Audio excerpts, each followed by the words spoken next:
Brussels, Afghanistan is facing a breakdown of its economic and social systems that risks turning into a humanitarian catastrophe, the European Union's foreign policy chief said on Sunday. Avoiding the worst-case scenario would require the Taliban to comply with conditions that would enable more international assistance, Josep Borrell wrote in a blog post. Afghanistan is experiencing a serious humanitarian crisis and a socio-economic collapse is looming, which would be dangerous for Afghans, the region and international security, Borrell wrote. Food prices in the country have jumped more than 50% since the Taliban took power in August as the freezing of $9 billion of Afghanistan's assets held in foreign central bank reserves and the withdrawal of foreign income stokes inflation. The Afghan banking system is largely paralyzed, with people unable to withdraw money, while the country's health system, which was heavily dependent on foreign aid, is close to collapse, according to Borrell.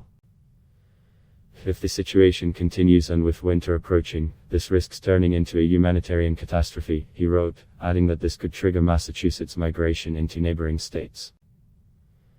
The 27-country EU has increased its humanitarian aid to Afghanistan since the Taliban took power, but halted its development assistance, a move also taken by other countries and the World Bank.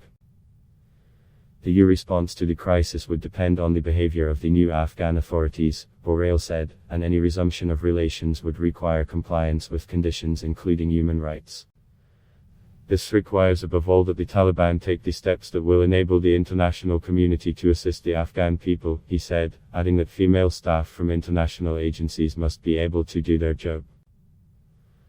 Widespread reports of human rights abuses and the exclusion of girls from schools have dented optimism that the Taliban's approach has changed since it first ran Afghanistan between 1996 and 2001. Borrell met Qatari officials last week in the Qatari capital Doha, where the Taliban have a representation.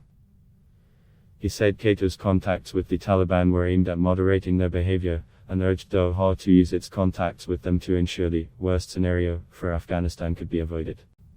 Adblock test why.